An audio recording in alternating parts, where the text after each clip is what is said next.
Paz do Senhor, povo de Deus, estamos aqui de novo, rompendo o conformismo, né?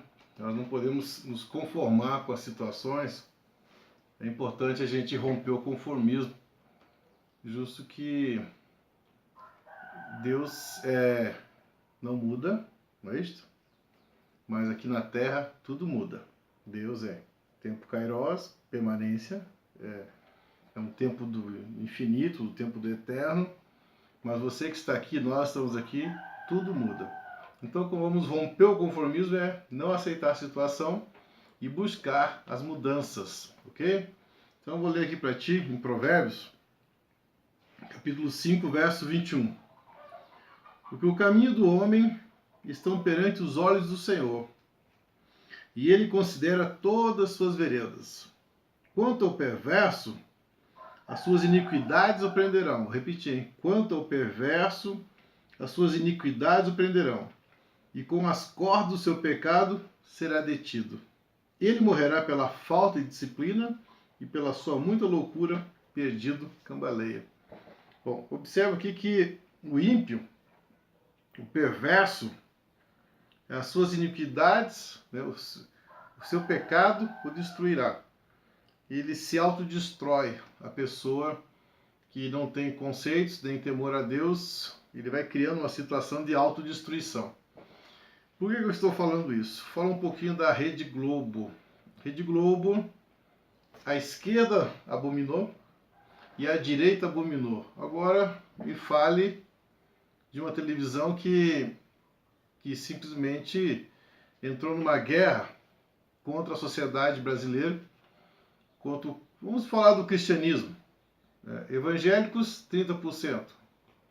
Vamos calcular aí que seja 50% católicos. E uns 10% de outras religiões cristãs. 90% da população brasileira é cristã. Quando eles começaram a ir contra a palavra de Deus, porque eles não foram contra a sociedade, mas contra a palavra de Deus. E a sociedade brasileira se posicionou pelo que estava errado, mas na realidade é defendendo a palavra de Deus. No livro de Gênesis, Deus fala que ele fez macho e fêmea, homem e mulher, e os uniu em família. E eles, defensores dessa minoria, foram se estragando com todo mundo. Por que eu estou falando isso? Há 20 anos que eu milito já como pastor, e eu sempre observei uma coisa, que parece-me que o inimigo sempre trabalhou para projetar pessoas no mundo político. A gente, como igreja, como pregador do evangelho, criou na mente que política era algo do diabo. Eu vou dizer para vocês, não é. Política é algo de Deus porque ela rege as nossas vidas. E Jesus diz, bem-aventurado que eu vim trazer sobre vós o reino dos céus. Eu acredito que deve ser até um comodismo de um pastor ficar limitado à sua igreja, pregar a salvação, que é a sua obrigação pastoral, mas também ter um enfrentamento pela conjuntura social. E eu sempre observei nesses 20 anos que parece que esse povo que não tem compromisso com Deus, não tem nada com Deus, eles são mais ardios. A Bíblia diz que são mais ardios, mais perspicazes, mais sagazes para isso, né? E foram ocupando lugares, né? Com concursos públicos, com eleições. Só que Deus também tem a sua estratégia. A gente pensa, será que Deus, sabendo que Satanás estava colocando pessoas em lugares chaves para querer dar um tombo no Brasil, nos seus valores, será que Deus deixaria isso? Eu vou dizer uma coisa para vocês, Deus não deixaria.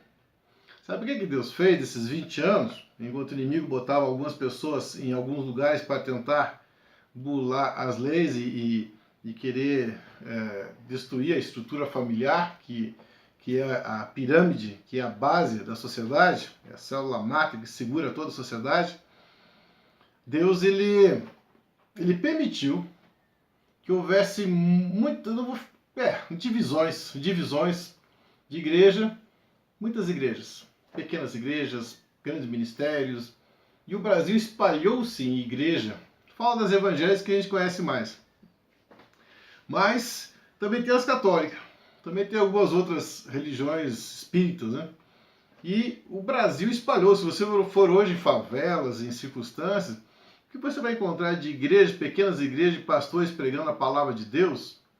Isso, na realidade, foi uma ferramenta que Deus massificou o país para que hoje, neste momento, porque eu não tenho acesso a uma televisão para falar, mas eu tenho você, que aqui eu tenho o YouTube, eu tenho o Facebook, eu tenho essas redes sociais que há 20 anos talvez eu não tinha. Deus sabia que ia ter. E eu nunca usei isso. Hoje eu estou sabendo que é importante eu saber usar isso. E aí o que acontece? Por isso que eu estou falando, eu comecei a gravar esses vídeos, como a Leão do Judá tem um trabalho grande no Nordeste, e os meninos trabalham muito nas ruas, com muitas de venda, em ônibus, em situações, centenas de meninos, né? Então quando eles ouvem esses vídeos, se propagou.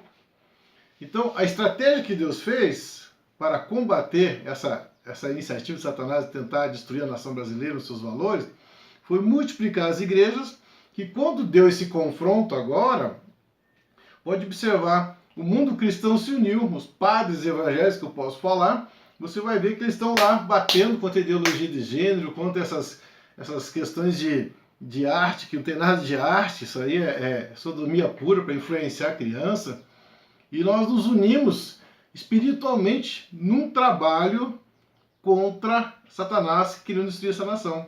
E ninguém ligou para um pastor ou para outro, foi unânime.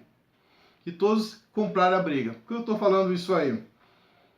A Globo, que talvez é a grande vilã de tentar botar na mente do povo as coisas erradas para tentar desarticular o projeto de Deus na Terra, falando do Brasil, eu fiz algumas pesquisas e descobri que ela está falida.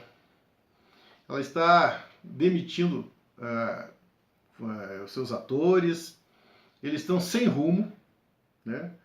Eles estão naquele temor, naquele medo de entrar lá e não sabe se vai continuar o trabalho. Sabe aquele clima de guerra dentro, o clima de medo dentro lá? É o que está acontecendo com a Rede Globo. Ela quis enfrentar Deus. Ninguém pode enfrentar Deus. Nós somos o povo de Deus da terra. Até eu separei um versículo, Provérbio 29, 2, que diz assim: quando os justos governam, alegra o seu povo. Quando o ímpio domina, o povo geme. Então, quero dizer para os irmãos que o justo vai governar esse país. E a Rede Globo já está falando até em vendas, em vendê-la, antes que o circo pegue fogo, né? E eu fui pesquisar quem é os interessados na compra da Rede Globo. Numa entrevista eu vi que quando o Silvio Santos disser que a Globo queria ser vendida, ele disse: a Globo quer ser vendida, eu compro. Pago parcelado, mas eu compro a Globo. Veja bem, Silvio Santos. Edir Macedo também disse que compra a Globo. E surgiu um terceiro, que por pesquisa eu consegui descobrir que é Carlos Slim. Esse homem é o quinto homem mais rico do mundo, e ele é mexicano. E ele trabalha com telefonia, muitas redes de telefonia nos Estados Unidos, Europa, no Brasil. A Claro é dele, a Embratel é dele, enfim, ele é um milionário. E aí falaram que ele também tinha interesse, né? Ele é o mais propenso comprador, porque ele tem mais caixa, né? Só que o povo não falou. Uma vez eu estava lá em Miami e eu vendo uma notícia, do noticiário, e eu perguntei para o pastor que está comigo, o pastor Francisco: pastor, quem é esse camarada aí? Esse é o pastor Carlos Slim. Carlos Slim, que dona das telefônicas. Então, ele é pastor, ele tem um trabalho de televisão, ele tem um trabalho de mídia, e nós estamos ouvindo ele, que é um homem que tem muita sabedoria de Deus. Então, Deus também vai tirar a Globo da mão do ímpio e entregá-la na mão de um justo. Quanto ao perverso, as suas iniquidades o prenderão, e com as cordas do seu pecado será detido. Ele morrerá pela falta de disciplina, porque os caminhos do homem estão perante os olhos do Senhor, e ele considera todas as suas veredas. Então Deus tira do ímpio e dá para o justo. Quero dizer para vocês, continue a oração, porque o Brasil é do Senhor Jesus. As multidões de igrejas que tem por aí, muitas vezes a gente pensa assim: será que todos estão sintonizados na mesma palavra? Então, sabe por quê? Que nós temos o Espírito Santo. O Espírito Santo fala com toda essa pastorada, fala com todos esses líderes, clérigos, homens que estão pregando a palavra de Deus, dizendo assim, lance essa palavra, fale para o meu povo, é hora do basta. Então, quando nós enchemos de igreja por esse país aí, o Espírito Santo vem dar a ordem, e aí os pastores se posicionam. Então, essa Globo está falida, e Deus vai tirar ela da mão do ímpio e vai entregar na mão de um justo. Amém? Então eu quero que você entenda isso, que nós estamos vencendo essa situação aí, e glória a Deus por isso, que possamos nós firmar, porque Jesus ele age rápido, foi muito rápido essa reação. Então continue em oração, continue valendo, não assista essa Globo, vai ensinando esse povo a ter senso crítico, poder analítico, para a gente não ficar formando pensamentos e conceitos só pelo que recebe. Não, a gente tem que formar conceitos e pensamentos pelo que a gente vê e percebe o que está acontecendo. Então, quando a família é atacada, quando os valores de Deus são atacados, é o momento de se posicionar. Que nessas próximas eleições também você possa já começar desde agora a pensar em quem que você vai votar. Eu não faço parte de partido, ainda não tenho a minha determinação em quem vou votar, mas eu já elegi alguns critérios. Eu botei alguns critérios que... Deixa eu ver se eu anotei por aqui. Ah, sim. Que seja um homem que não esteja envolvido em corrupção, em primeiro lugar, né? Seja um homem ficha limpa. Que seja um homem defensor dos valores da família. Isso é imprescindível. Um homem defensor dos valores da família.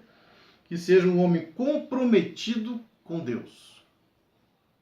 Amém? Porque você vai ver nessas campanhas políticas muitos políticos se ajoelharem nos altares pedindo voto. Mas é para se ajoelhar. Mas não tem caráter de Cristo.